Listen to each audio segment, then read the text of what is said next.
হরি ওম তৎসৎ। আজকে যে কথাটা বলবো একটা ছোট্ট বাংলা কথা। এটা আমি আমার কয়েকজন পরিচিতিকে বলেছিলাম।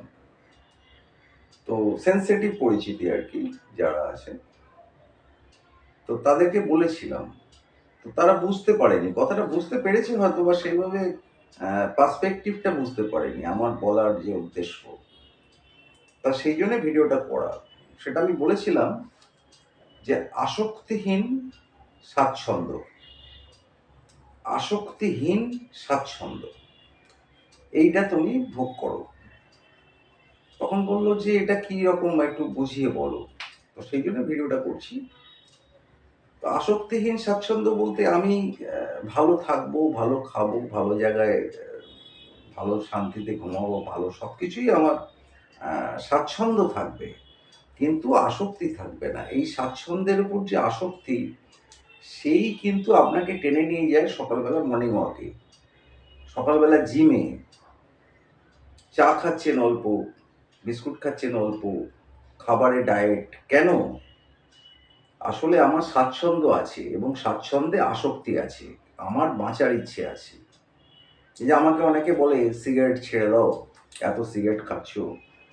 তো নিশ্চয়ই ছাড়বো। আমার যদি টাকা পয়সা হয়, বড়লোক হই, ধনী হই, তখন তো আমার আসক্তি বাড়বে, ভোগের আসক্তি বাড়বে। তখন ছাড়বো, নিশ্চয়ই ছাড়বো।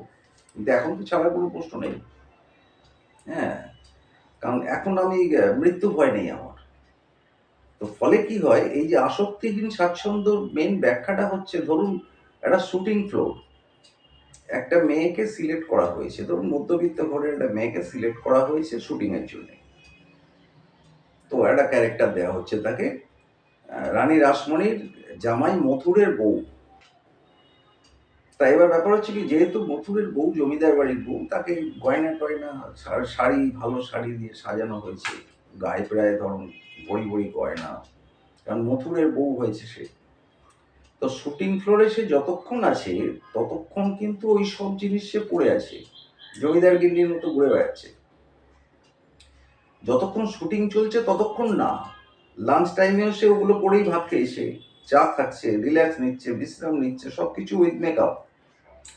মেকআপটা খুলবে কখন? যখন প্যাক আপ হয়ে যাবে। তখন সে আবার ওই সাধারণ তার শাড়ি পরে সাধারণভাবে সে পাশের গ্রামে বাড়ি যাবে, বাড়ি গিয়ে তার হয়তো একটা তরকারি ভাত খাবে, যাই খাক মধ্যবিত্ত।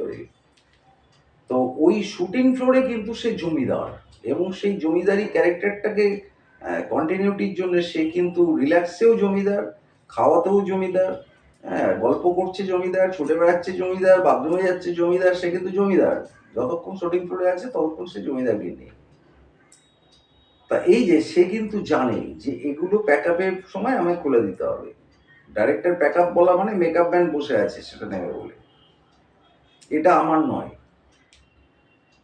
কিন্তু যতক্ষণ পড়ে আছি ততক্ষণ এটা আমার। কারণ আমার সেই অ্যাটিটিউডটা দেখাতে হবে। এটার জন্যই সে ডিরেক্টর পয়সা দিচ্ছে। শাড়ি গয়নার জন্য দিচ্ছে না। তো ব্যাপারটা এটা। সংসারে আমি আছি, সবকিছুই আমি ভোগ করছি। কিন্তু এগুলো আমার নয়। এটা আমার নয়। এগুলো সব কিন্তু তার। তিনি দিচ্ছেন, তিনি এ করছেন, তিনি আবার চেয়ে নিতে পারেন। হতেই পারে। একটা মানুষ হয়তো আপনাকে সাহায্য করেছে ২-৫ হাজার টাকা আপনার অসময়ে। তারপরে সে বলবে আমি সাহায্য করিনি, ওটা ধার দিয়েছিলাম, আমাকে ফেরত দে। তা আপনি দিতে বাধ্য। কারণ এই টাকাটা আপনার নয়, এটা আপনাকে দিয়েছিল সে। তো সাধারণভাবে এগুলো ব্যাপার হচ্ছে, আমার কিছুই নয়। আমি ভোগ করছি ততক্ষণ যতক্ষণ আমি বেঁচে আছি। এগুলো ওনার দেওয়া। এটাই হচ্ছে আসক্তিহীন স্বাচ্ছন্দ্য। ভালো থাকবেন সবাই, সুস্থ থাকুন। হরি ওম তৎসৎ।